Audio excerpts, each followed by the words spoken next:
श्री स्वामी समर्थ. नमस्कार. तुमचे सर्वांचे माझ्या यूट्यूब चॅनलमध्ये खूप खूप स्वागत. तुमच्या सर्वांच्या इच्छा मनोकामना पूर्ण होत हीच स्वामी महाराजांच्या चरणी प्रार्थना करते आणि आजच्या आपल्या एका नवीन व्हिडिओला सुरुवात करते.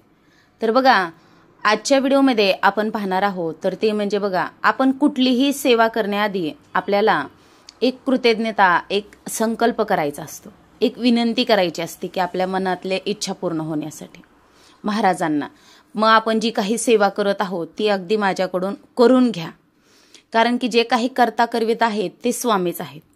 पण जेव्हा ही सेवा करून झाल्यावर आपल्या मनातल्या इच्छा पूर्ण झाल्यानंतर आपण काय करायचं, तसेच बघा, मग आपली इच्छा पूर्ण हो की नाही हो, किंवा इच्छा पूर्ण झाल्यावर देखील काय करायचं, याचबद्दल आपण या व्हिडिओमध्ये अगदी सविस्तररित्या पाहणार आहोत. मग आता काही व्यक्ती 21 पारायण करतात किंवा 108 स्वामी चरित्र सारामृताचे पारायण करतात. तर मग याचा प्रत्येकाला प्रश्न पडतो की बाबा याचं काही उद्यापन असतं का? पण नाही. बघा, जे कोणी स्वामींची सेवा करतात, स्वामींना काहीच देणं लागत नाही. स्वामींना फक्त लागते ती आपली निस्वार्थ भक्ती, आणि भक्तीमध्ये देखील सातत्य पाहिजे. आज केली उद्या करणार नाही, माझी इच्छा पूर्ण झाली सोडून दिली नाही. कारण की बघा, अगदी आपण हे जे काही बोलतो, चालतो, श्वास घेतो, कारण की ब्रह्मांड चालविणारे आपले स्वामी आहेत. मग स्वामींची सेवा ही आपण करायलाच पाहिजे. आणि सगळ्यात महत्वाचं, सेवेला तर सगळे जातात, म्हणजे सेवा तर सगळे करतात, पण त्यात टिकून राहणं खूप महत्वाचं आहे. कारण की बघा, स्वामी सेवेमध्ये येणं म्हणजे सोपं नाही.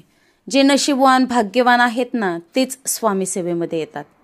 मग आता आपल्याला समजा काय करायचं, अगदी बघा, आता आपण थोड्या दिवसातच म्हणजे 4-5 दिवसातच आपण 21 पारायणाला दत्त जयंतीनिमित्त सुरुवात करणार आहोत. मग या अगोदर आपल्याला काय करायचं आहे, स्वामींच्या केंद्रात जा, दत्त महाराजांच्या मंदिरात जा, कुठल्याही मंदिरात जा, असं बंधन नाही, पण मंदिरात जायचं. देव हा एकच आहे. आपण मानतोत ना मग स्वामी, तर आपण गणपतीच्या मंदिरात गेले तरी समजायचं आपण स्वामींसोबतच बोलत आहोत. मग जाताना आपल्याला एक खडीसाखर, नारळ, यथाशक्ती तुमची इच्छा असेल तर तुम्ही काहीतरी 11 रुपये 1 रुपये ठेवू शकतात, नाही ठेवले तरी देखील चालते. आणि तिथं गेल्यानंतर आपल्याला जी काही आपल्या मनातली इच्छा आहे ती व्यक्त करायची आहे, माझी पूर्ण करा, आणि तसेच माझ्याकडून ही सेवा देखील करून घ्या, निर्विघ्नपणे पार पडू द्या, असं आपल्याला म्हणायचं आहे. मग आता बघा, काही व्यक्तींचं म्हणण्यापेक्षा बघा, ज्याचे त्याचे कर्म असते. आता काही जणांना तर कुठलीच सेवा करायची गरज लागत नाही, काहीच नाही, तर ही अगदी सोन्याचा चमचा तोंडात घेऊन आल्यासारखा त्यांचा, आपण म्हणतो ही, आपल्याला हेवा वाटतो की काय सोन्याचा चमचा तोंडात घेऊन जन्माला आलेत रे बाबा ही माणसं, तसं असतं. मग त्यांचे ते कर्म चांगले म्हणून त्यांचं तितकं चांगलंय. मग आता बघा, ज्याचे त्याचे कर्म असते. कुणाला आपले पारायण 21 पारायणाला सुरुवात केली का, सुरुवात केली कीच काहींची इच्छा पूर्ण होती. काहींची 108 पारायण झाल्यानंतर एक 6 महिन्यानं 12 महिन्यानं इच्छा पूर्ण होती. काहींची 21 पारायण करून झाल्यानंतर इच्छा पूर्ण होती. मग हा ना, ज्याच्या त्याच्या कर्माचा भाग आहे, आणि हेच करायचं आहे आपल्याला. आपल्याला सेवा तर नित्य म्हणजे अगदी सेवेमध्ये आपल्याला टिकून राहायचं आहे, आपली इच्छा पूर्ण हो की नाही हो. कारण की बघा, आपल्याला जे देत आहेत ना स्वामी, ते आपल्यासाठी योग्य आहे, आणि म्हणूनच ते आपल्याला देत आहेत, आणि आपलं सगळं चांगलंच करणार आहेत स्वामी, असा विश्वास असेल ना, तर बघा तुम्हाला पाहिजे ते भेटणार. पण जेव्हा वेळ येणार तेव्हा, अगदी आपण म्हणतो ना, देवाला देखील कोणती गोष्ट चुकलेली नाही आपल्या कर्माची. तसंच मग वेळेच्या आधी आणि ह्या नशिबापेक्षा जास्त कधीच कोणाला भेटत नाही. मग तसंच आपण आपले प्रयत्न तर चालू ठेवायचे. आपली वेळ आली ना, मग काही कितीही वादळ येऊ द्या मोठं, आपल्या नशिबात जे आहे आणि जे आपल्याला स्वामी देणार आहे ते भेटणारच आहे. पण सेवेमध्ये टिकून राहणं खूप महत्वाचं आहे. आता बघा, आता दत्त जयंतीनिमित्त काही महिला गुरुचरित्राचं पारायण देखील करतात. पण कसं होतं बघा, गुरुचरित्र पारायण करायला सुरुवात केल्यावर खूप अडचणींचा सामना करावा लागतो. असं प्रत्येकालाच नाही. आता बघा, माणूस बदललं, प्रवृत्ती बदलती, त्या प्रत्येक माणसाचे कर्म देखील वेगवेगळे असतात. आता प्रत्येक माणसाचे म्हणजे आपलेच आपल्याला माहित नाही, पण आता सध्या जे आपण जीवन चालू आहे त्यामध्ये तर आपल्याला प्रयत्न करायचे आहेत की आपले कर्म चांगलेच करायचे आहेत आपल्याला. मग आता समजा कुणाला सुतक पडलं, कुणाला मासिक पाळीची अडचण आली, काहीतरी अडचण आली, अशा वेळेत गुरुचरित्र पारायण जर तुम्ही चालू केलं असेल तर खंड पडू द्यायचा नाही. अगदी ते तुम्हाला दुसऱ्याकडून करून घ्यावं लागेल. त्यामुळे गुरुचरित्र पारायणाचे तितकेच नियम देखील आहेत. अगदी बघा, इतके नशीबवान आणि भाग्यवानच म्हणाल मी की असे देखील व्यक्ती, पुरुष मंडळी देखील करतात बरं, महिलाच नाही, पुरुष देखील आहेत की आपल्या दिंडोरीला, गुरुपीठला, त्र्यंबकला जाऊन पारायण करतात. गुरुचरित्राचं असेल, स्वामीचरित्र सारामृत असेल, नवनाथाच्या ग्रंथाचा असेल. अगदी प्रत्येक गुरुवारी काही व्यक्ती न चुकता दिंडोरीला जातात.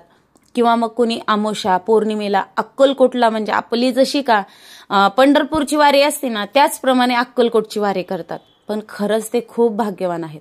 आणि ज्यांचं जाणं होतं ना, ज्यांच्या समजा 12 पौर्णिमा जाऊन होतं, 12 अमावस्या जाऊन होतं, त्यांच्या जीवनामध्ये नंतर दुःख, संकट, विघ्न, अडचणी या गोष्टीला जागाच नाही. कारण की ते सेवेमध्ये तर उतरले पण सातत्य ठेवले त्यांनी. आणि मग त्यामुळे आपल्या कुठेतरी समजा जे काही आपले कर्म आहेत वाईट, आपण आता एवढं करायला म्हणल्यावर कुठंतरी ते पण संपतील ना, ते पण आपली पाठ सोडतील ना, कुठेतरी चांगल्या कर्माचा सुरुवात होईल ना. त्याचप्रमाणे मग जीवनामध्ये काहीच अडचणी राहत नाहीत. असं देखील आहेत बघा महिला, त्यांचं नित्य स्वामीचरित्र सारामृताचे दररोज, म्हणजे वर्षभर आपण ज्याप्रमाणे 3 अध्याय वाचतो, अगदी दररोज हे पारायण आपलं नित्यक्रम चालूच आहे. असं देखील आहेत. पण त्या खरंच खूप नशिबान आहेत बरं, की एवढं करतायत आणि करायलाच पाहिजे. तर बघा, मग आता आपली काही व्यक्ती काय करतात, माझी इच्छा पूर्ण झाली मग जायचंच नाही. आपण अगोदर गेलोत ना स्वामींना सांगायला की माझ्याकडनं ही सेवा करून घ्या, माझी ही इच्छा पूर्ण करा. मग जा ना, तुमची इच्छा पूर्ण झाल्यावर कुठल्याही मंदिरात जा बरं, नाही कुठल्याही कशाला, 100 किलोमीटर लांब जा ना. स्वामींनी एवढा आनंद दिलाय, मग आनंद तर आपण साजरा स्वामींसोबत नक्कीच करू शकतो. कारण की मग जा, सांगा, स्वामी तुमच्यामुळे आज ही माझी इच्छा पूर्ण झाली. तुम्ही त्यांना आपण एक धन्यवाद म्हणू शकतो. त्यांना परत आपण नारळ, खडीसाखर, काहीतरी यथाशक्ती दान हे तर आपण करू शकतो ना, आणि करायलाच पाहिजे. आणि यालाच कुठेतरी म्हणतात की सेवेमध्ये सातत्य ठेवणं. मग आता इच्छा पूर्ण झाली, मग सेवा नाही सोडायची. होईल तसं आता गुरुचरित्र पारायणाचे खूप कटाक्षाने नियमांचं पालन करावं लागतं. मग नाहीच समजा, आता काहींचे कसं नोकरी असते, व्यवसाय असतो, लहान मुलं बाळं असतात, कुटुंबामधल्या सगळ्या गोष्टी बघाव्याच लागतात आपल्याला. मग स्वामीचरित्र सारामृताच्या अध्याय 3 वाचू शकतो, तारक मंत्राची सेवा आहे, नामजप करू शकतो. पण सेवा करत राहायची, कुठेच काहीच कमी पडणार नाही जीवनामध्ये. कारण की बघा, आणि स्वामींना हे काहीच पाहिजे नाही. तुम्ही पेढा नेलाय, नारळ नेलीन, काहीतरी यथाशक्ती 11 रुपये 20 रुपये ठेवलेत, नाही, स्वामी हे बघत नाहीत. तुम्ही किती म्हणजे आत्मीयतेनं, किती तुमची इच्छा आहे, कसं तुम्ही सेवा करतायत, केवढी ओढाताण करून, कसं म्हणजे आपण मॅनेज करण्याचा प्रयत्न करतो, हेच स्वामी बघतात आणि याचं फळ आपल्याला देतात. आणि असं नाही की आज पारायणाला सुरुवात केली आणि कुणाची तरी उद्याच इच्छा पूर्ण झाली मग आपण सेवा करून काहीच होत नाही, द्या सोडून. नाही, मी तर म्हणाल देवाला हात जोडलेले कधीच वायाला जात नाहीत. त्यामुळे करत राहायचं. एक ना एक दिवस नक्कीच पाहिजे त्या गोष्टी, म्हणजे जीवनामध्ये सगळ्या गोष्टीचा तुम्हाला देखील आनंद मिळणार आहे. तर चला, आजच्या व्हिडिओमध्ये एवढंच. झालेली सेवा स्वामी महाराजांच्या चरणी रुजू करते आणि माझा हा व्हिडिओ येतच थांबवते. श्री स्वामी समर्थ. जय जय स्वामी समर्थ.